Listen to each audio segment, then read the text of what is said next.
Come along, children. Now we're going to have a little music.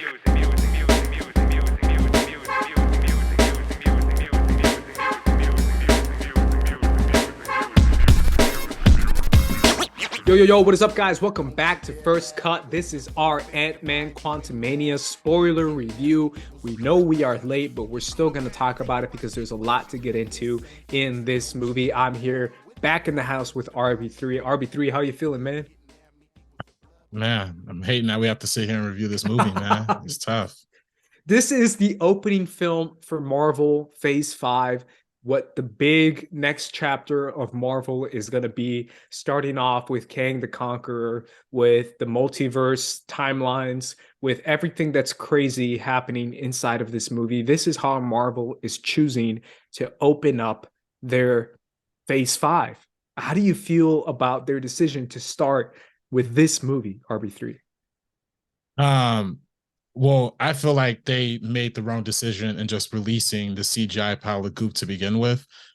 This movie was absolutely unbelievably unwatchable, in my opinion. Damn. I slept through maybe 60% of it, and the 40% that I was awake, I literally wanted to walk out every single second. There's no single redeeming quality. There's one redeeming quality, and I'll get to that at the very, very end. But yeah, I feel like they have no quality control at Marvel anymore. You know, it's a shame. It's a pity watching these A-list actors, Paul Rudd, Jonathan Majors, Evangeline Lilly, Michael Douglas, Michelle Pfeiffer, just waste their time, waste their energy, and they have to sleepwalk through these movies. Evangeline Lilly probably had 12 lines through the entire movie. And, you know, this is like their third version of Casey. Shout out to the actress. She wasn't it either. So all of it was not good. Not good at all. Yeah, this was tough. It was definitely tough for me because I saw that runtime. I can't lie. My first thought was like, oh crap, this is gonna be a mess. And as soon as I started watching the movie, it was definitely clear to me that they were just kind of sidestepping kind of what I said about Doctor Strange and the Multiverse of Madness. Remember my criticism on that? I said that it was barely a movie. And I kind of echo that with this movie as well, because I feel like this is kind of not really a movie. It's more like 2 acts or 2.5 acts. But I feel like the third act, or just a complete character arc, is just so paper thin to the point that it's like, I don't think they care anymore. They just want to make sure and have epic, ridiculous CGI battles or some sort of CGI war happening, which is fine if you add more character arcs and more story journeys and more character development within it, kind of like Endgame. Endgame has a lot of CGI battles too, but it has a lot of threads and themes and smaller scenes that kind of make you want to see the CGI battle. Whereas Quantumania feels very much like someone made a Marvel movie who was not a Marvel fan and who just wanted to fast forward to the Marvel action scenes. You know what I'm saying? Like someone who criticizes Marvel for being a CGI fest and for just saying CGI and being like, let's just do that and forget everything else. We have like maybe a 5-minute scene of a family interaction and everything else is just Quantumania madness. And Marvel, stop hiring these doggone Rick and Morty writers. Stop it. They drove that show into the ground. I still watch Rick and I'm like the last person still watching Rick and Morty. They drove that show into the ground. It became garbage. And now they're turning the MCU into garbage. It's like the third movie in the world that they've like written and it's been like complete trash. And I'm sick of it. Stop it. Fire them right now. Like they got the same guy who's writing this is going to be writing Avengers Kang Dynasty. Stop it. Don't throw that script out. Start over. For real. Like, This is an embarrassment at this point, bro. Like, what do you think the issue is? What is it? They just don't care. I mean, like you said, they don't care. And you know, it's funny. You're like, oh, they only care about the CGI. I don't even think they care about the CGI anymore because I feel like every other time I go on Twitter, there's a new article about Marvel VFX artists are underpaid and overworked. And you know, literally for this one, there was an article in Vulture where they're like, yeah, we just had to cut corners and like render stuff way cheaper and cut out shots completely because we just didn't have time. Like they spent more time and resources for Wakanda Forever. Understandably so. That's their prize. You know what I mean? That's their biggest, sequel. But they gave no dedication to this. And the CGI in this movie, I can't. It just doesn't look good. Like we watched Strange World last year, the Disney animated film that completely bombed, and that was also kind of hard to look at and atrocious with all the pink lighting and stuff that made no sense. But I feel like that in an animated film honestly looked more realistic than what we had in this movie, especially with MODOK, especially with I mean, these characters that they introduced were just terrible. I mean, Bill Murray was in there for like 2 scenes just to be a creep. Yeah. And then like where was Lewis? Where was Lewis? Where was T.I.? Where was the gang that we came to love in like the old Ant-Man? Why couldn't they just be in a quantum realm instead of like these weird losers? I don't know, bro. It's I just think they don't, it's becoming part of the machine. I think they're starting to realize like they got the machine, they got it rolling. People are going to churn out money. This movie got a 48% on Rotten Tomatoes and a B Cinema score, and it still made 120 million. I was going to say, yeah, so I think that's the problem. RB3 is kind of what you're leaning into, is that there's not really any consequences though. Besides the Rotten Tomato score, it still made a lot of money. Like that's a lot of money for an Ant-Man movie. Like when I saw that box office, I was like, damn, like low key, that's pretty good. Like if I said to myself, I'm making a movie and I'm half-assing it the whole way, and I'm going to make it 2 hours regardless of what the story is, and I'm going to make sure and get as much money as I can regardless of what the quality is, and I came out the other side with 120 4-day, 105 3-day, I'd be like, that's a win. Like I think Kevin Feige's like, hey, I guess if people like this crap, then I might as well make more of this crap. But I can't put this on Feige, man. I just can't. Feige it's a Kevin Feige production, man. We're not out there. I mean, there's a lot of. It seems like there's a lot of cooks in the kitchen. I feel, or Feige might be getting a little too overwhelmed or something, because what's happening here. I mean, you have so many TV shows. Like all of the TV shows, besides Miss Marvel last year, were subpar. Like Miss Marvel was good, but then besides that, She-Hulk. Oh, and then Werewolf by Night was good too. But that was a TV special, right? But what is the actual value of the quantity over quality, right? I feel like they prioritize so much. Let's get as many shows, as many movies, push them out as possible. But the quality is clearly diminishing. Nobody liked anything in Phase 4 besides Wakanda Forever and Shang-Chi. Those are only 2 movies that are pretty universally agreed on that most people like. Otherwise, most people don't like, or I mean, No Way Home too, No Way Home. But most people don't like Phase 4. Most people think that's crap, and they watch this. Like literally, I know people are like, yo, I'm out. Like, some people tuned out with Thor 4. Some people tuned out back then. Now they're like doubling out. They didn't even. Some of my homeboys, we've been going to see Marvel movies from day one in high school, and now I'm literally arguing with half the chat, like, are y'all going to see the movie or not? So we can talk about it. You know what I mean? So they're losing fans. They don't realize it, but they're losing fans. Yeah, it's definitely tough, because this is the worst part of all this is the fact that they're introducing the new big bad and the new Phase 5, which is supposed to be a continuous connected storyline, which was the big criticism coming out of Phase 4, which was that people were saying, oh my God, this isn't connected as much as it was before. And Marvel heard that and they're like, oh yeah, bet. Watch this. Phase 5 is going to be all about Kang, and you're going to see him starting with Ant-Man. So a lot of people went to see this movie specifically for Kang. Now, on the Kang effect, how'd you feel his introduction was? I mean, if I'm being real, I would have just preferred to leave it just at low-key, man. I mean, I thought the way that we saw him in this movie just felt way more cookie cutter and like way more just generic bad guy. And the fact that, he has cool lines, he has cool moments. Oh, your Avenger might have killed you already. But it ultimately adds up to nothing if he gets sucked up in the portal by the end by Paul Rudd, bro. Like, come on, dog. Is he really gonna lose this fight to Paul Rudd of all people? No, nah. Like they do this whole epic, like all the buildup in it was like talking. We have like a tiny flashback of like what he did to some other planets. And then when he starts to get real menacing, he does these blasts. But again, they're just generic Marvel blasts that you just blast somebody and they just eviscerate. There's nothing special to that. He's no Thanos. He's no Loki. He's no, in this movie at least. I know when we're building up to, we're going to build up to something bigger and better, but he was a weak villain for this movie standards, right? Like for just this movie standards, he was a weak villain, let alone setting up for the whole going on for the MCU. And don't even get me started on those terrible post-credit scenes, both of them.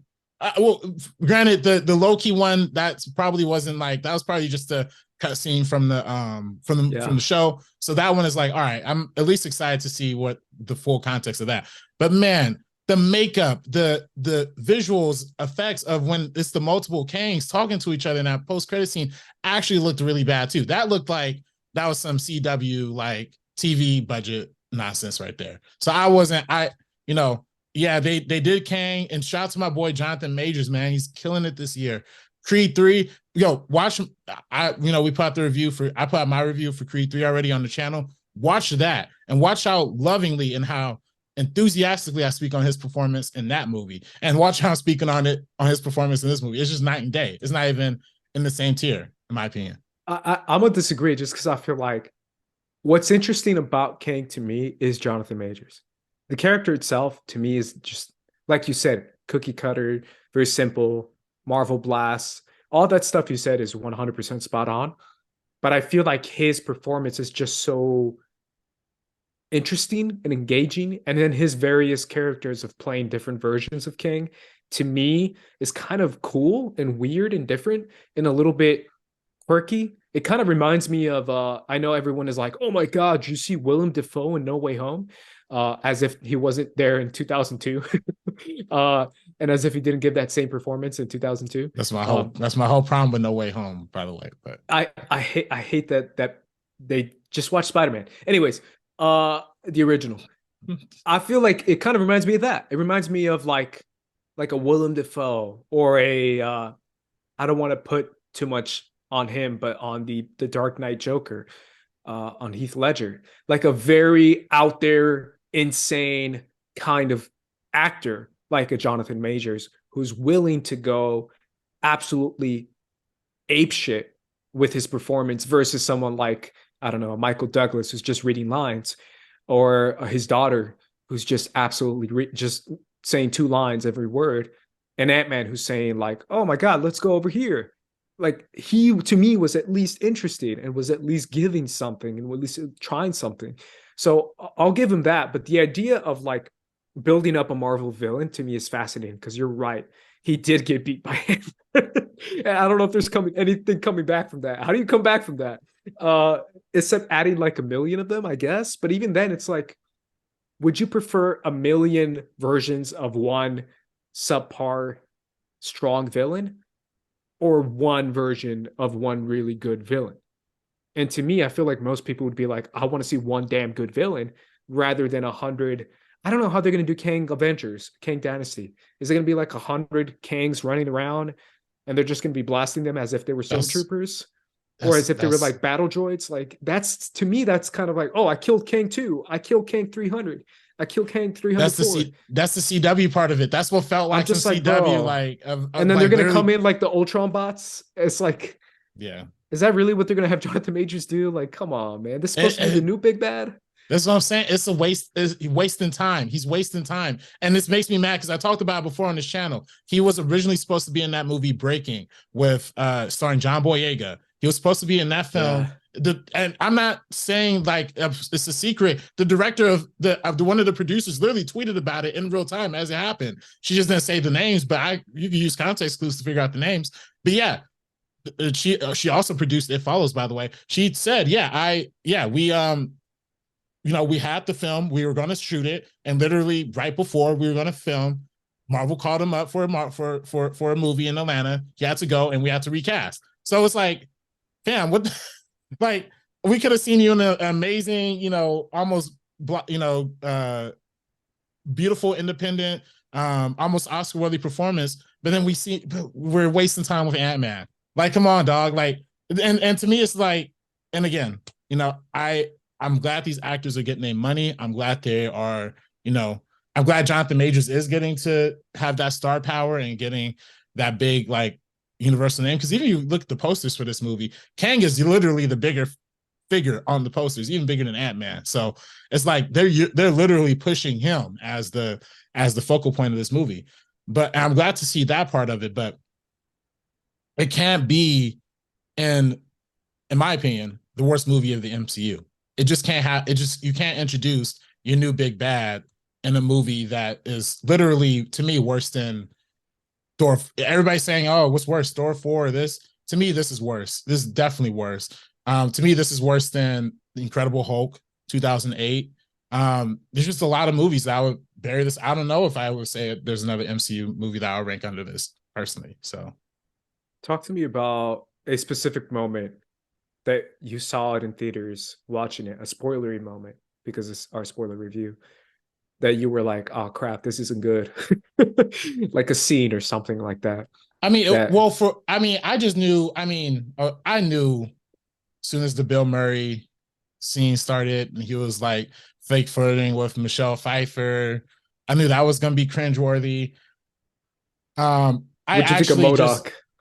yeah, I mean, everybody's talking about MODOK is just like low hanging fruit. You know what I mean? Like oh man, when him coming into the thing at the battle at the very last second, I'm not a dick, and explode. Oh man, come on, dog, what are we doing? And then, I mean, you said it, but it's not even the fact that Ant-Man defeated Kang. It's the fact that ants undressed ants. Not Ant-Man. The actual ants were the ones that killed Kang, bruh. They pushed him into the thing and bro, what are we doing? I can't do it. I don't know. I'm not here for that. Yeah, So I don't know, man. I feel like if he was a one-off villain, it's something different, but he's supposed to be the big bad villain.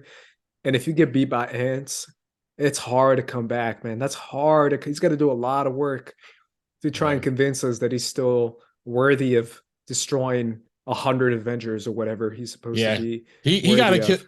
He got to start murdering some of these fools. Like I need. That's why I really thought I would have Yeah, if this movie. Okay, like this movie would have literally went from a 0 out of 10 to a 2 out of 10, 3 out of 10 if Scott just died at the end. Like wouldn't that have been cool? Like what if that that would have had been been something awesome. like That would have been interesting? Or amazing.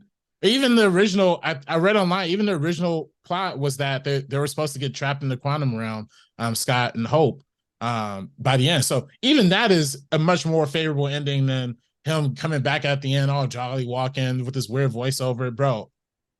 It's like they didn't even try. It's like they literally filmed. It was like they tested this movie to crap, and then whatever they could film in like a day or 2 days of pickup, like that's what they filled in the gaps of the movie with. Just atrocious. Yeah, here's my thing, RB3. You said they don't care anymore, and that's the issue.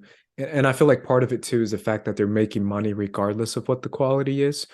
Um, a lot of people said, like you were saying, Thor 4 is still way worse. I think this is way worse than Thor 4. I actually I didn't agree. think Thor 4 was that bad. Uh, I too agree with that. It's not that bad either. no, it was definitely silly and funny, but at least the jokes hit. The jokes didn't Yeah. hit here. Because At least obviously yeah, go ahead. at least they had an actual director behind the camera, right? At least like they had a voice and they had Taika Waititi there, and you had some Taika Waititi isms and some Yeah. style and some flair. This movie had no flair, no style. This guy did direct Yes Man, but this feels like a Yes Man type of movie. Like every studio executive and they mamas giving studio notes. And part of the problem you said, I was talking about how part of the problem is the quantity. Also, part of the problem, Marvel, stop doing this whole thing where you're gonna say, oh, we're gonna film a whole movie and then we're gonna fix as much as we need to fix and reshoots. Stop doing that. Yeah, man. I feel like the whole rushed aspect of these Marvel movies are becoming more and more apparent too. I know a lot of people have said that word before, but it's true. It's a very rushed movie where barely any character involvement or interaction, and the only character involvement interaction we get are like maybe two hug scenes, and then everything else is just comedy bits with like goo people, and with whatever characters they came up with inside the quantum realm. But I feel like if you look at Avengers post Endgame, when it comes to the films, I pulled up this list of the films that they were doing, and it's Black Widow, Shang-Chi, Eternals, No Way Home, Multiverse of Madness, Love and Thunder, Wakanda Forever, and Quantumania. And they were like, how would you rank those movies? I feel like half of those movies are like not good, like specifically like not great at all. Obviously, I would probably put Quantumania at the bottom, followed by Doctor Strange at the bottom as well. But I noticed Doctor Strange, Thor, and Quantumania, those three specifically, RB3. Have you noticed they have the exact same runtime? Like the exact same runtime to the point that I'm just like, Are they just literally? Are they literally He cookie was cutting this saying- shit, bro? He They're was saying literally. that. How long have I been saying this, bro? Yeah, you've been They saying that for a minute. literally are cookie cutting to the point that they were like, no, it has to be this runtime. But they're like, wait a minute, we have this scene that will explain character motivation. We don't care. We have this freaking runtime. And I'm just like, it doesn't make a good movie. Like, what's the best movie out of those that I named? Wakanda Forever, probably. And that movie's Yeah. 2 hours and 45 minutes, bro. Mhm. Like, come That's on, right. let them cook. Let them do what they want to do instead of making a trash movie for 2 hours and 1 minute, or however how long they're trying to aim for. Like, it's just such a bummer, man. I can't stand it. I can't stand Yeah. it. I It's can't, bro. I mean, yeah, you're not lying about I mean, it fell short, but I ain't gonna lie, I couldn't spend another second in that movie either. So I'm kind of glad like it ran the clock a little faster. But yeah, it was the runtimes are bad. I think they, like you said, I think it's cookie cutter. I know they had bad leadership for a good moment. That dude, Bob, was it Chip Pick or whatever? I don't know what his name is, but allegedly Warner Brothers. Oh no, you might be right. It was Chapek. You're right. yeah, and then I guess Iger is coming back, which I don't know. These CEO corporate ghouls are the same people in different suits, honestly. So it's gonna be the same, whatever happens. But I'm at least hoping there isn't some sort of like overwhelming mandate to keep making these movies crap. Because I hope like somebody at the top is gonna be like, hey, let's reel it in.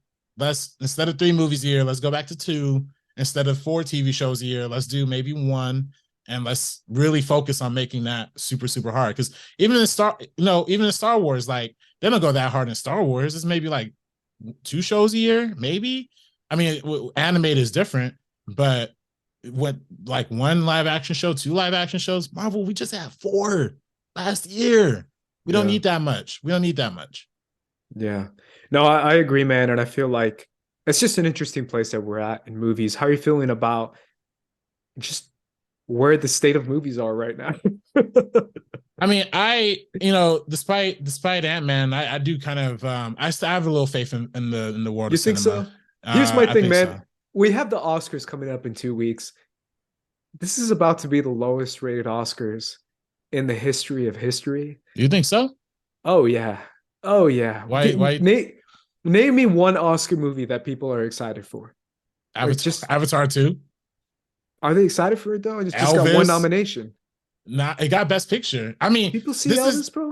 I will say this is the one year that they decided to nominate like high grossing movies. Like the of recency bias, like of the most recent years they've done it, this is definitely the most high profile movies they've done in the Best Picture category. So like you might be right, but I don't know. I feel like man, I'm not excited about Top Gun, but there's so many old white people out there that suck that movie's ball sack, bro. And they are excited to see Tom Cruise go up there and accept whatever award he could get. So I think like people are excited about Top Gun. I personally, Avatar sweaty, I'm excited for Avatar.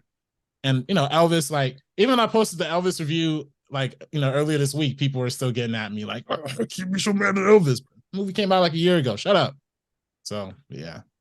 I don't know, man. I again, this is my pessimistic self that I feel like it's all going down the drain anyway. And Ant-Man Quantumania doesn't help either. Any final thoughts, RB3? I again shout out to my boy Matthew Fiedler for doing that amazing music on this film. Congrats to you on that, buddy. You were the only redeeming part of this film.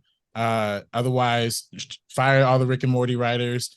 Bring back version 2 of Casey, please, from Endgame. Evangeline Lilly, she either gotta get the shot or shut up because these 12 lines ain't cooking no more. It's an embarrassment. It's uninspired. Bring back Lewis.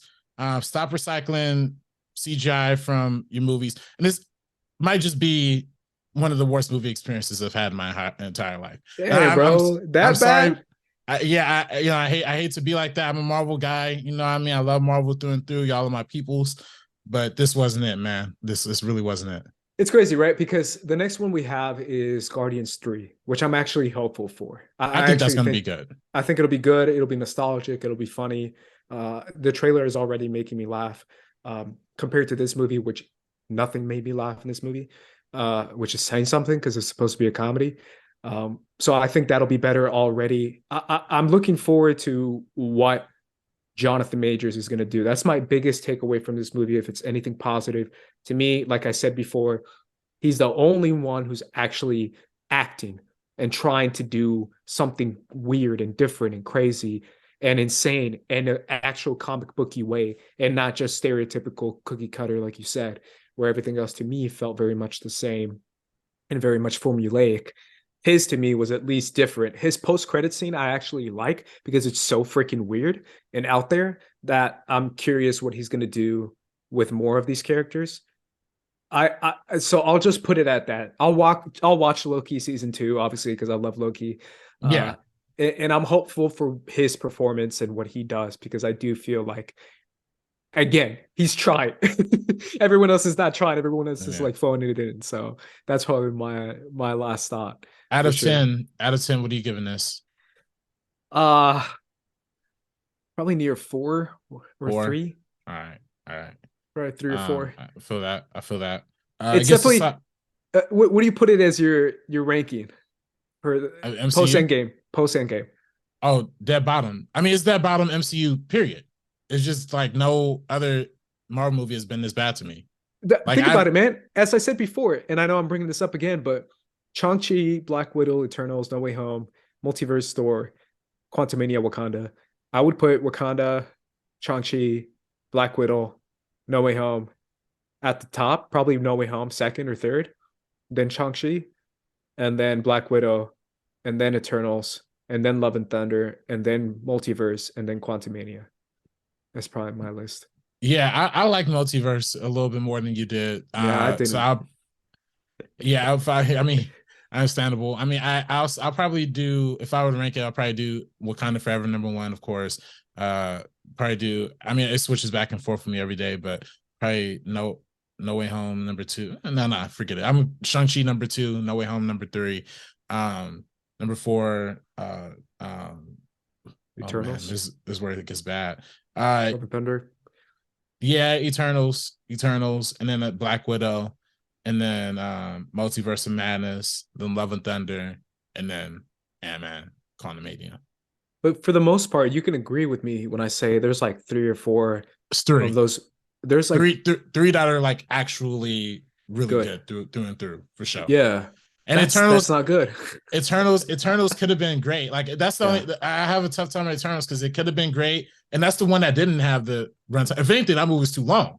That was the problem with that movie. But like, I do think like if they just would have nailed it and made it less CGI and less comic book alien dog fighting and more about the humanity aspect of it, it would have been way better. Yeah, but otherwise, no. These past three besides Wakanda has been unredeemable. I feel like I feel like this is definitely one of our most negative Marvel reviews. Yeah, we always try and be positive, but it's tough, man. I was like, oh, this ain't it. It's not it. Yeah, Jonathan Majors is so good, and I'm telling y'all, go, like, if y'all are supporting this movie, support Creed 3, support the little indie bodybuilder movie you got, Magazine Dreams, support that too. Those are great. I mean, I haven't seen Magazine Dreams, but Creed 3 is a great performance. And this is, I mean, like, I have to go back and rewatch. I'll go back and rewatch like Fully Awake and things. But I'm telling you, man, even the parts that I was hearing and just wasn't it, man. It just wasn't good. Either way, guys, those were our thoughts on Ant-Man Quantumania. Let us know in the comments down below what you guys thought of the film. Let us know what you guys think about Phase 5 so far and how you're hoping or fingers crossed for what's going to come in the future. But you can follow me at Squad Leader Ace. RB3, where can we follow you? You can follow me on Twitter and Instagram at Director RB3. And make sure you guys follow us at First Cut TMO as well on Twitter and Instagram and on TikTok. We are making TikToks on there, so make sure you guys follow us on there. But either way, guys, for the First Cut crew, we're going to be peacing out. So peace. It's either me or you. It's either me or you.